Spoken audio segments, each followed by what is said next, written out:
A Prefeitura de Ribeirão Preto regulamentou a lei que proíbe rabeiras. A medida prevê multa de mais de R$ 500 para os infratores. Agora, os motoristas do transporte público cobram mais suporte e segurança nas ruas.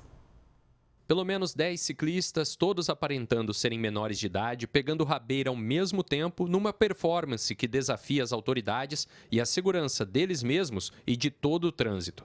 Infelizmente, a prática não se resume a essas exibições que vão parar nas redes sociais. Em muitos casos, acontece também o vandalismo dos ônibus e, pior, a violência contra passageiros e principalmente motoristas. A gente também fica preocupado em acontecer um acidente com o próprio jovem, né? Então, a orientação é a gente não descer, mas a gente acaba falando, né? Ou não pegue rabeira, não pegue. É aí onde eles fazem gesto obsceno e daí para frente já taca a pedra no ônibus. Lá no bairro mesmo, né?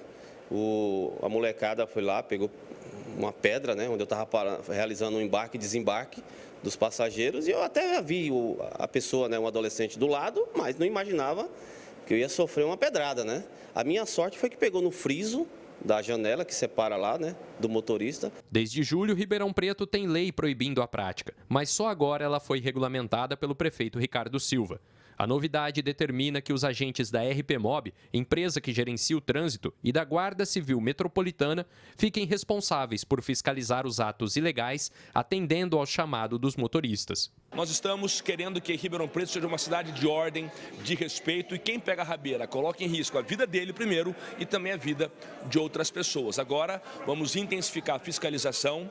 Essa prática já é proibida por lei federal, do nosso CTB, Código de Trânsito Brasileiro, mas agora com a lei municipal a gente amplia multas e dá poder às forças municipais para que possam fiscalizar a nossa Guarda Civil Metropolitana, a nossa fiscalização geral. Nós vamos para cima para poder minimizar ou até mesmo acabar com essa prática. Além de um grande aparato tecnológico de câmeras, os motoristas têm à disposição o botão do pânico, que realiza o acionamento imediato das autoridades.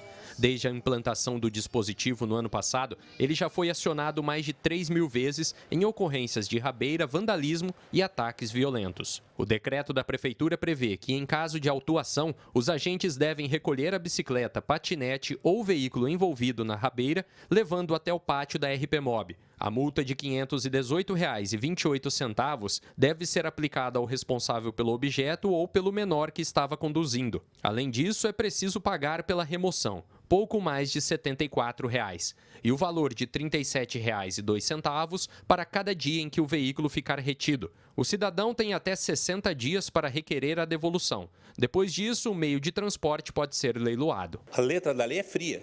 O que precisa agora? Colocar em prática. Precisamos agora que o senhor prefeito determine ao comandante da Guarda Municipal, ao superintendente da RPMob, que mande, que determine que os seus agentes façam um policiamento, inclusive ostensivo, para coibir. E se houver flagrante, que se prendam as bicicletas e se chame o responsável da delegacia, como determina o novo decreto do prefeito. Com a regulamentação da lei contra a rabeira, Prefeitura e RPMob esperam que a notícia seja amplamente divulgada para que todos saibam que a prática pode pesar no bolso e render uma bela dor de cabeça. Já os motoristas do transporte público esperam que os órgãos responsáveis pela fiscalização passem a utilizar as tecnologias que já existem para dar mais suporte aos profissionais que são vítimas nas ruas. Que é uma tecnologia que foi implantada, custa dinheiro, desenvolvimento, a implantação e tudo mais, que é um botão para que o motorista peça ajuda. Nós tivemos mais de 1.200 do começo do ano até hoje. Nunca, veja bem a minha resposta, nunca um motorista foi atendido ou obteve resposta quando apertou o botão do pânico. Esperamos que agora, com essa nova lei, eles possam agir e atender ao transporte público, que não é só o motorista. Se o motorista está apertando o botão do pânico, é porque está acontecendo alguma coisa no transporte.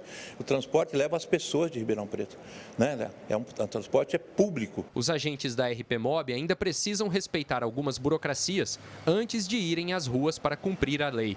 Logo no começo de outubro está prevista uma ação que promete ser exemplar. Cabe agora à RPMob a fazer o procedimento administrativo de multa e o certificado de recolhimento e remoção para atender o decreto municipal. Então, a gente precisa de um tempo para estar elaborando uma portaria, se for o caso, para regulamentar essa parte do procedimento administrativo de multa. A gente tem previsto no decreto, em conversas anteriores ali com a SEMAS, Educação, Polícia Militar, Guarda Municipal, a gente vai trabalhar aí a questão da educação nas escolas, no Serviço de Assistência Social e também uma força-tarefa, operação em conjunto com a GCM e a PM. Eu estou há 18 anos no transporte, motorista de ônibus, e dos últimos 2 anos para cá, parece que está acontecendo um caso a cada dia.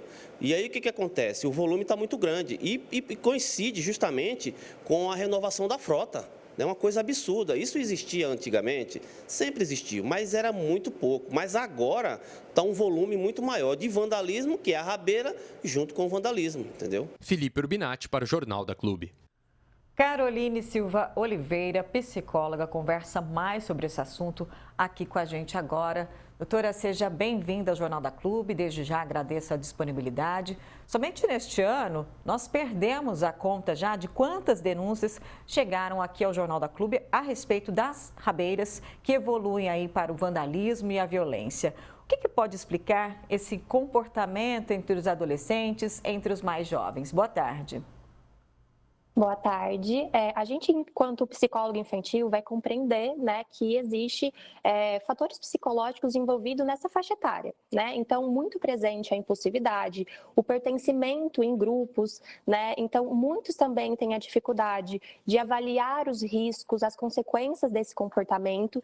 Então, se eu tenho um grupo em específico, né, realizando esse tipo de comportamento, e para eu me inserir nesse grupo, eu preciso também engajar nessa atividade, nessa faixa etária, isso se torna muito mais propenso. Então, a gente vai discutir que isso é comum da faixa etária dos adolescentes, a impulsividade, essa questão de se engajar em comportamentos de alto risco, né, para se inserir em grupos específicos. Então, a gente precisa olhar com isso mais precisamente. Inclusive, esses jovens expõem o que fazem nas redes sociais, enfrentam autoridades, atacam motoristas e passageiros com cada vez mais naturalidade, nós vamos assim dizer.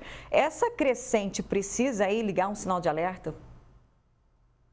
Sim, a gente vai falar, né, que isso precisa acender o alerta não só na família, mas na sociedade como no geral.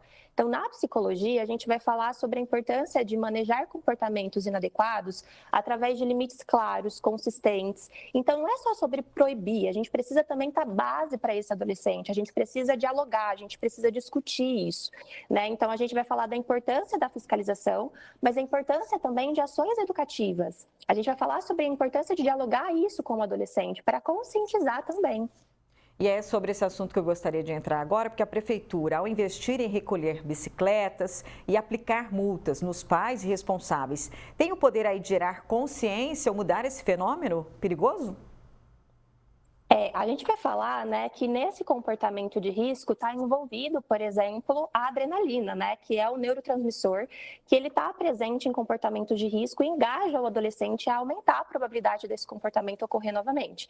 Então, a gente vai falar sobre a importância, por exemplo, de aumentar a fiscalização, mas fundir também com outras ações. Então, a importância, por exemplo, de campanhas escolares, né, da gente dialogar com esse adolescente e também de proporcionar para ele outras alternativas. Eu estou proibindo, mas esse adolescente precisa ter outras alternativas. Por exemplo, é um espaço para que ele pratique, né, no lazer dele, atividades que vão gerar para ele desafios, pertencimento em grupos, mas de forma segura, para que a gente consiga controlar esses comportamentos, né? E um detalhe importante é que a onda de vandalismo prejudica, em primeiro lugar, a classe trabalhadora, talvez a mais humilde aí da cidade. É possível gerar comoção e compreensão das pessoas a esse respeito também? Sim, a gente vai dizer que o vandalismo, né, ele vai atingir principalmente essa comunidade que ela é mais humilde, né, que necessita, por exemplo, todos os dias do transporte público. Então, a gente precisa entender que não é só um ato isolado desse adolescente ali que está buscando por desafios, a gente está falando do impacto que tem numa família inteira, numa sociedade inteira. Então, essa conscientização com o adolescente é muito importante, porque a gente vai dizer que são consequências que estão impactando uma sociedade no geral. Então, evidenciar isso para o aluno, para o adolescente, evidenciar isso para as famílias e trabalhar de forma conjunta, né, com a fiscalização e com ações aí que aumenta a proporção e a discussão disso. Caroline Silva, psicóloga, agradeço a sua participação aqui no Jornal da Clube. Uma boa tarde, bom fim de semana. Muito obrigada.